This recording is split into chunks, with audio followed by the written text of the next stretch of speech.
सभी दोस्तों को राधे राधे, जय श्री कृष्णा। आज हम श्रीमद् भागवत गीता के छठे अध्याय का महात्म्य सुनते हैं।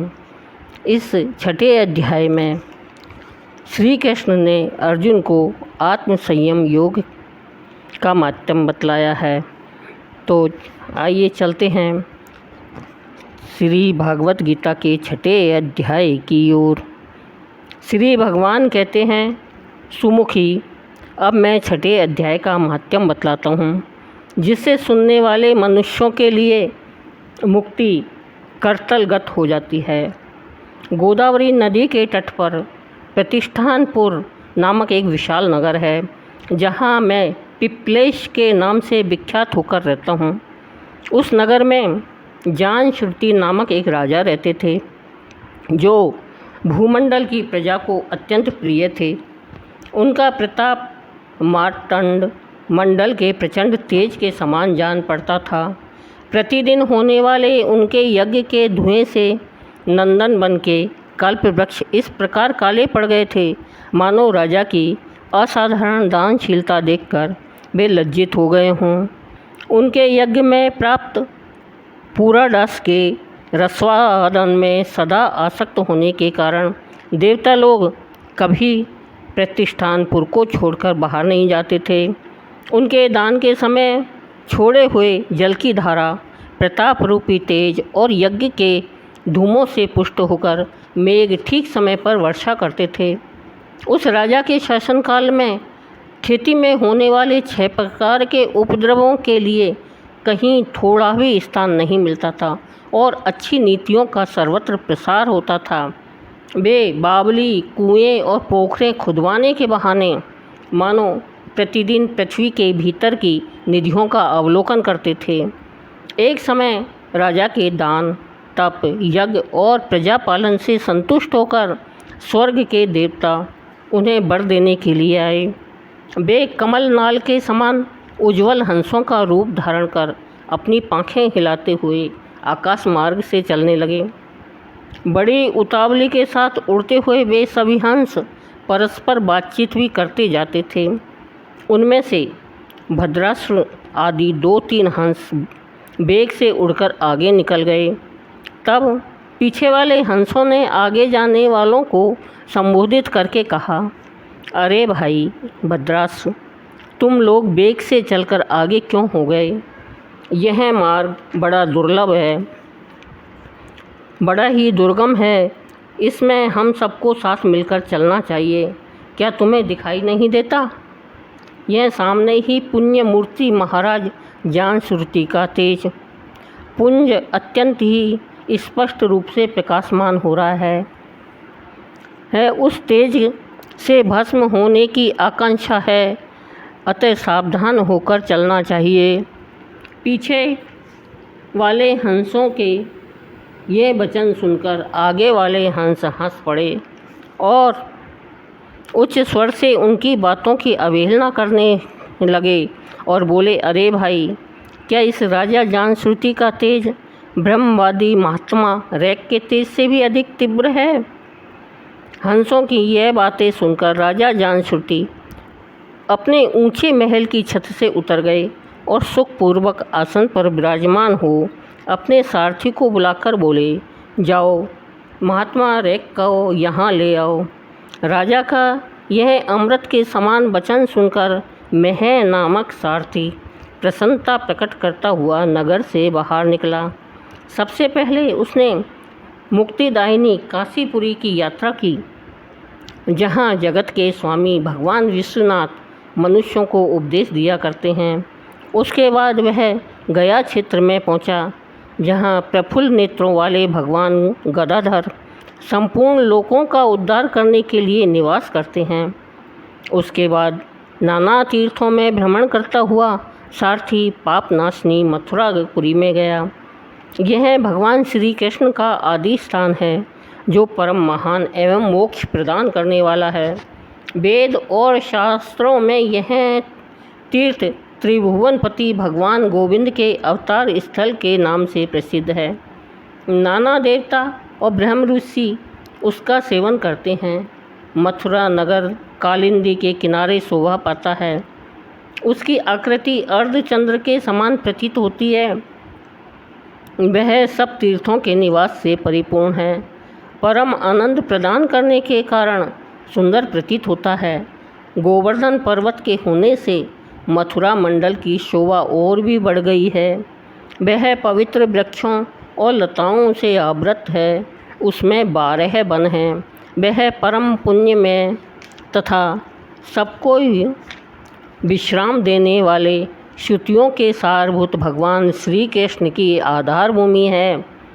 उसके बाद में मथुरा से पश्चिम और उत्तर दिशा की ओर बहुत दूर तक जाने पर सारथी को कश्मीर नामक नगर दिखाई दिया, जहाँ शंख के समान उज्ज्वल गगनचुंबी महलों की पंक्तियाँ भगवान शंकर के अट्टहास की भांति शोभा पाती है, जहाँ ब्राह्मणों के शास्त्रीय आलाप सुनकर मूक मनुष्य भी सुंदर वाणी और पदों का उच्चारण करते हुए देवता के समान हो जाते हैं, जहाँ निरंतर होने वाले यज्ञ धूम से व्याप्त होने के कारण आकाश मंडल मेघों से धुलते रहने पर भी अपनी कालिमा नहीं छोड़ता, जहाँ उपाध्याय के पास आकर छात्र जन्मकालीन अभ्यास से भी संपूर्ण कलाएं स्वतः ही पढ़ लेते हैं, तथा जहाँ माणिकेश्वर नाम से प्रसिद्ध भगवान चंद्रशेखर देहधारियों को वरदान देने के लिए नित्य निवास करते हैं। कश्मीर के राजा माणिकेश ने दिग्विजय में समस्त राजाओं को जीतकर भगवान शिव का पूजन किया था। तभी से उनका नाम माणिकेश्वर हो गया था। उन्हीं के मंदिर के दरवाजे पर महात्मा रैक एक छोटी सी गाड़ी पर बैठे अपने अंगों को खुजलाते हुए वृक्ष की छाया का सेवन कर रहे थे। इसी अवस्था में सारथी ने उन्हें देखा। राजा के बताए हुए भिन्न भिन्न चिन्हों से उसने शीघ्र ही रैक को पहचान लिया और उनके चरणों में प्रणाम करके कहा, ब्राह्मण, आप किस स्थान पर रहते हैं? आपका पूरा नाम क्या है? आप तो सदा स्वच्छंद विचरने वाले हैं, फिर यहाँ किस लिए ठहरे हैं? इस समय आपका क्या करने का विचार है? सारथी के यह वचन सुनकर परम आनंद में निमग्न महात्मा रैक ने कुछ सोचकर उससे कहा, यद्यपि हम पूर्ण काम हैं, हमें किसी वस्तु की आवश्यकता नहीं है, तथापि कोई भी हमारी मनोवृत्ति के अनुसार परिचर्या कर सकता है। रैक के हार्दिक अभिप्राय को आदरपूर्वक ग्रहण करके सारथी धीरे से राजा के पास चल दिया। वहाँ पहुंचकर राजा को प्रणाम करके उसने हाथ जोड़कर सारा समाचार निवेदन किया। उस समय स्वामी के दर्शन से उसके मन में बड़ी प्रसन्नता थी। सारथी के वचन सुनकर राजा के नेत्र आश्चर्य से चकित हो उठे। उनके हृदय में रैक का सत्कार करने की श्रद्धा जागृत हुई। उन्होंने 2 खच्चरियों में जुटी हुई एक गाड़ी लेकर यात्रा की। साथ ही मोती के हार, अच्छे अच्छे वस्त्र और एक शस्त्र गोयें भी ले ली। कश्मीर मंडल में महात्मा रैक जहाँ रहते थे उस स्थान पर पहुंचकर राजा ने सारी वस्तुएं उनके आगे निवेदन कर दी और पृथ्वी पर पड़कर साष्टांग प्रणाम किया। महात्मा रैक अत्यंत भक्ति के साथ चरणों में पड़े हुए राजा जानश्रुति पर कुपित हो उठे और बोले, रे शूद्र, तू दुष्ट राजा है, क्या तू मेरा वृतांत नहीं जानता? यह खच्चरियों से जुटी हुई अपनी गाड़ी ले जा, ये वस्त्र, ये मोतियों के हार और ये दूध देने वाली गोये भी स्वयं ही ले जा। इस तरह आज्ञा देकर रैक ने राजा के मन में भय उत्पन्न कर दिया। तब राजा ने शाप के भय से महात्मा रैक के दोनों चरण पकड़ लिए और भक्तिपूर्वक कहा, ब्राह्मण, मुझ पर प्रसन्न होइए। भगवान, आप में यह अद्भुत महात्म्य कैसे आया? प्रसन्न होकर मुझे ठीक ठीक बताइए। रैक ने कहा, राजन, मैं प्रतिदिन गीता के 6ठे अध्याय का जप करता हूँ। इसी से मेरी तेजो राशि देवताओं के लिए भी दुसह है। इसके बाद में परम बुद्धिमान राजा जामसूती ने यत्नपूर्वक महात्मा रैक से गीता के 6 अध्याय का अभ्यास किया। इससे उन्हें मोक्ष की प्राप्ति हुई। इधर रैक भी भगवान माणिकेश्वर के समीप मोक्षदायक गीता के 6 अध्याय का जप करते हुए सुख से रहने लगे। हंस का रूप धारण करके वरदान देने के लिए आए हुए देवता भी विस्मित होकर स्वेच्छा अनुसार चले गए। जो मनुष्य सदा इस एक ही अध्याय का जप करता है वह भी भगवान विष्णु के स्वरूप को प्राप्त करता है, इसमें तनिक भी संदेह नहीं है। बोलो श्री कृष्ण भगवान की जय। अब तक हमने श्रीमद् भगवद गीता के 6 अध्याय का महात्म्य सुना। अब हम 6 अध्याय में भगवान श्री कृष्ण ने अर्जुन को क्या उपदेश दिए इसका पाठ करने जा रहे हैं। उसके उपरांत श्री कृष्ण महाराज बोले, हे अर्जुन, जो पुरुष कर्म के फल को न चाहता हुआ करने योग्य कर्म करता है वह सन्यासी और योगी है, और केवल अग्नि को त्यागने वाला सन्यासी योगी नहीं है तथा केवल क्रियाओं को त्यागने वाला भी योगी सन्यासी नहीं है।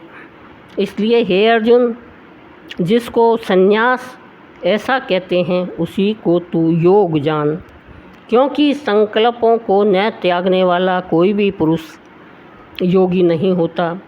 समत्व बुद्धि रूप योग में आरूढ़ होने की इच्छा वाले मननशील पुरुष के लिए योग की प्राप्ति में निष्काम भाव से कर्म करना ही हेतु कहा है, और योगारूढ़ हो जाने पर उस योगारूढ़ पुरुष के लिए सर्व संकल्पों का अभाव ही कल्याण में हेतु कहा है। जिस काल में न तो इंद्रियों के भोगों में आसक्त होता है तथा न कर्मों में ही आसक्त होता है, उस काल में सर्व संकल्पों का त्यागी पुरुष योगारूढ़ कहा जाता है। यह योगारूढ़ता कल्याण में हेतु कही है।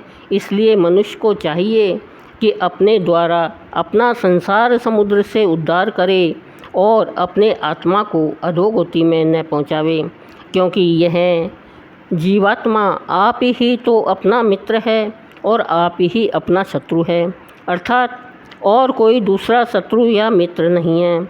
उस जीवात्मा को तो वह आप ही मित्र है कि जिस जीवात्मा द्वारा मन और इंद्रियां सहित शरीर जीता हुआ है, और जिसके द्वारा मन और इंद्रियां सहित शरीर नहीं जीता गया है, उसका वह आप ही शत्रु के सदृश शत्रुता में बरतता है। हे अर्जुन, सर्दी गर्मी और सुख दुखादि कालों में तथा मान और अपमान में जिसके अंतःकरण की वृत्तियाँ अच्छी प्रकार से शांत है अर्थात विकार रहित है, ऐसे स्वाधीन आत्मा वाले पुरुष के ज्ञान में सच्चिदानंद घन परमात्मा सम्यक प्रकार से स्थित है, अर्थात उसके ज्ञान में परमात्मा के सिवा अन्य कुछ है ही नहीं। ज्ञान विज्ञान से तृप्त है, अंतःकरण जिसका तथा विकार रहित है, स्थिति जिसकी और अच्छी प्रकार से जीती हुई है, इंद्रियां जिसकी तथा समान हैं, मिट्टी पत्थर और सुवर्ण जिसके, वह योगी युक्त अर्थात भगवत की प्राप्ति वाला है। ऐसे कहा जाता है, जो पुरुष सुहृदय मित्र बैरी उदासीन मध्यस्थ द्वेषी और बंधुगणों में तथा धर्मात्माओं में और पापियों में भी समान भाव वाला है, वह अति श्रेष्ठ है। इसलिए उचित है कि जिसका मन और इंद्रियों सहित शरीर जीता हुआ है, ऐसा वासना रहित और संग्रह रहित योगी अकेला ही एकांत स्थान में स्थित हुआ निरंतर आत्मा को परमेश्वर के ध्यान में लगावे। शुद्ध भूमि में कुशा मृगशाला और वस्त्र है। उपरोपरि जिसके ऐसे अपने आसन को न अति ऊंचा और न अति नीचा स्थिर स्थापन करके और उस आसन पर बैठकर तथा मन को एकाग्र करके चित्त और इंद्रियों की क्रियाओं को बस में किया हुआ अंतःकरण की शुद्धि के लिए योग का अभ्यास करे। उसकी विधि इस प्रकार है कि काया, सिर और ग्रीवा को समान और अचल धारण किए हुए दृढ़ होकर अपनी नासिका के अग्रभाग को देखकर अन्य दिशाओं को न देखता हुआ और ब्रह्मचर्य के व्रत में स्थित रहता हुआ भय रहित तथा अच्छी प्रकार शांत अंतःकरण वाला और सावधान होकर मन को वश में करके मेरे में लगे हुए चित्त वाला और मेरे परायण हुआ स्थित हुए। इस प्रकार आत्मा को निरंतर परमेश्वर के स्वरूप में लगाता हुआ स्वाधीन मन वाला योगी मेरे में स्थिति रूप परमानंद पराकाष्ठा वाली शांति को प्राप्त होता है।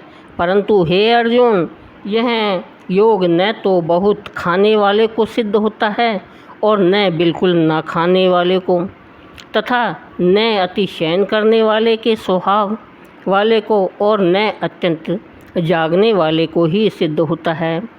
यह दुखों का नाश करने वाला योग तो यथा योग्य आहार और विहार करने वाले का तथा कर्मों में यथा योग चेष्टा करने वालों का और यथा योग शयन करने तथा जागने वाले का ही सिद्ध होता है। इस प्रकार योग के अभ्यास से अत्यंत बस में किया हुआ चित्त जिस काल में परमात्मा में ही भली प्रकार स्थित हो जाता है, उस काल में संपूर्ण कामनाओं से स्पृहा रहित हुआ पुरुष योग युक्त ऐसा कहा जाता है। जिस प्रकार वायु रहित स्थान में स्थित दीपक चलायमान नहीं होता है, वैसी ही उपमा परमात्मा के ध्यान में लगे हुए योगी के जीते हुए चित्त की कही गई है। हे अर्जुन, जिस अवस्था में योग के अभ्यास से निरुद्ध हुआ चित्त उपराम हो जाता है और जिस अवस्था में परमेश्वर के ध्यान से शुद्ध हुई सूक्ष्म बुद्धि द्वारा परमात्मा को साक्षात करता हुआ सच्चिदानंद घन परमात्मा में ही संतुष्ट होता है तथा इंद्रियों से अतीत केवल शुद्ध हुई सूक्ष्म बुद्धि द्वारा ग्रहण करने योग्य जो अनंत आनंद है, उसको जिस अवस्था में अनुभव करता है और जिस अवस्था में स्थित हुआ यह योगी भगवत स्वरूप से ही नहीं चलायमान होता है और परमेश्वर की प्राप्ति रूप जिस लाभ को प्राप्त होकर उससे अधिक दूसरा कुछ भी लाभ नहीं मानता है और भगवत प्राप्ति रूप जिस अवस्था में स्थित हुआ योगी बड़े भारी दुख से ही चलायमान नहीं होता है, जो दुख रूप संसार के संयोग से रहित है तथा जिसका नाम योग है, उसको जानना चाहिए। वह योग ना उकताए हुए चित्त से अर्थात तत्पर हुए चित्त से निश्चय पूर्वक करना कर्तव्य है। इसलिए मनुष्य को चाहिए कि संकल्प से उत्पन्न होने वाली संपूर्ण कामनाओं को निशेषता से अर्थात वासना और आसक्ति रहित त्याग कर और मन के द्वारा इंद्रियों के समुदाय को सब ओर से ही अच्छी प्रकार से बस में करके क्रम से अभ्यास करता हुआ उपरामता को प्राप्त हुए और धैर्य युक्त बुद्धि द्वारा मन को परमात्मा में स्थित करके परमात्मा के सिवा और कुछ भी चिंतन ना करे। परंतु जिसका मन बस में नहीं किया हुआ हो, उसको चाहिए कि यह स्थिर न रहने वाला और चंचल मन जिस जिस कारण से सांसारिक पदार्थों में विचरता है, उस कारण को रोककर बारंबार परमात्मा में ही निरोध करे। क्योंकि जिसका मन अच्छी प्रकार शांत है और जो पाप से रहित है और जिसका रजोगुण शांत हो गया है, ऐसे इस सच्चिदानंद घन ब्रह्म के साथ एक ही भाव हुए योगी को अति उत्तम आनंद प्राप्त होता है। वह पाप रहित योगी इस प्रकार निरंतर आत्मा को परमात्मा में लगाता हुआ सुखपूर्वक पर ब्रह्म परमात्मा की प्राप्ति रूप अनंत आनंद को अनुभव करता है। हे अर्जुन, सर्वव्यापी अनंत चेतन में एक ही भाव से स्थित रूप योग से युक्त हुए आत्मा वाला तथा सब में समभाव से देखने वाला योगी आत्मा को संपूर्ण भूतों में बर्फ में जल के सदृश व्यापक देखता है और संपूर्ण भूतों को आत्मा में देखता है। अर्थात जैसे स्वप्न से जगा हुआ पुरुष स्वप्न के संसार को अपने अंतर्गत संकल्प के आधार पर देखता है, वैसे ही वह पुरुष संपूर्ण भूतों को अपने सर्वव्यापी अनंत चेतन आत्मा के अंतर्गत संकल्प के आधार देखता है। जो पुरुष संपूर्ण भूतों में सबके आत्मरूप मुझ वासुदेव को ही व्यापक देखता है और जो संपूर्ण भूतों को मुझ वासुदेव के अंतर्गत देखता है, उसके लिए मैं अदृश्य नहीं होता हूँ और वह मेरे लिए अदृश्य नहीं होता है, क्योंकि वह मेरे में एक ही भाव से स्थित है। इस प्रकार जो पुरुष एक ही भाव में स्थित हुआ संपूर्ण भूतों में आत्म रूप से स्थित मुझ सच्चिदानंद घन वासुदेव को बचता है, वह योगी सब प्रकार से बरतता हुआ भी मेरे में ही बरतता है, क्योंकि उसके अनुभव में मेरे सिवा अन्य कुछ है ही नहीं है। हे अर्जुन, जो योगी अपनी सादृश्यता से संपूर्ण भूतों में सम देखता है और सुख अथवा दुख को भी सब में सम देखता है, वह योगी परम श्रेष्ठ माना गया है। इस प्रकार भगवान के वाक्यों को सुनकर अर्जुन बोले, हे मधुसूदन, जो यह ध्यान योग आपने समत्व भाव से कहा है, इसकी मैं मन के चंचल होने से बहुत काल तक ठहरने वाली स्थिति को नहीं देखता हूँ, क्योंकि हे कृष्ण, यह मन बड़ा चंचल और प्रथम स्वभाव वाला है तथा बड़ा दृढ़ और बलवान है, इसलिए इसका बस में करना वायु की भांति अति दुष्कर मानता हूँ। इस प्रकार अर्जुन के पूछने पर श्री कृष्ण भगवान बोले, हे महाबाहो, निसंदेह मन चंचल और कठिनता से बस में होने वाला है, परंतु हे कुंती पुत्र अर्जुन, अभ्यास अर्थात स्थिति के लिए बारंबार प्रयत्न करने से और वैराग्य से बस में होता है, इसलिए इसको अवश्य बस में करना चाहिए, क्योंकि मन को बस में न करने वाले पुरुष द्वारा योग दुष्प्राय है, अर्थात प्राप्त होना कठिन है, और स्वाधीन मन वाले प्रयत्नशील पुरुष द्वारा साधन करने से प्राप्त होना सहज है। यह मेरा मत है। इस पर अर्जुन बोले, हे कृष्ण, योग से चलायमान हो गया है मन, जिसका ऐसा शिथिल यत्न वाला श्रद्धायुक्त पुरुष योग की सिद्धि को अर्थात भगवत साक्षात्कारता को न प्राप्त होकर किस गति को प्राप्त होता है। हे महाबाहु, क्या वह भगवत प्राप्ति के मार्ग में मोहित हुआ आश्रय रहित पुरुष छिन्न भिन्न बादल की भांति दोनों ओर से अर्थात भगवत प्राप्ति और सांसारिक भोगों से भ्रष्ट हुआ नष्ट तो नहीं हो जाता है। हे कृष्ण, मेरे इस संशय को संपूर्णता से छेदन करने के लिए आप ही योग्य हैं, क्योंकि आपके सिवा दूसरा इस संशय को मिटाने वाला मिलना संभव नहीं है। इस प्रकार अर्जुन के पूछने पर श्री कृष्ण बोले, हे पार्थ, उस पुरुष का न तो इस लोक में और न परलोक में ही नाश होता है, क्योंकि हे प्यारे, कोई भी शुभ कर्म करने वाला अर्थात भगवत अर्थ कर्म करने वाला दुर्गति को नहीं प्राप्त होता है, किंतु वह योग भ्रष्ट पुरुष पुण्यवानों के लोकों को अर्थात स्वर्ग आदि उत्तम लोकों को प्राप्त होकर उनमें बहुत वर्षों तक वास करके शुद्ध आचरण वाले श्रीमान पुरुषों के घर में जन्म लेता है, अथवा वैराग्यवान पुरुष उन लोकों में न जाकर ज्ञानवान योगियों के ही कुल में जन्म लेता है। परंतु इस प्रकार जो यह जन्म है सो संसार में निसंदेह अति दुर्लभ है। वह पुरुष वहाँ उस पहले शरीर में साधन किए हुए बुद्धि के संयोग को अर्थात समत्व बुद्धि को के योग को संस्कारों को अनायास ही प्राप्त हो जाता है, और हे कुरुनंदन, उसके प्रभाव से फिर अच्छी प्रकार से भगवत प्राप्ति के निमित्त यत्न करता है।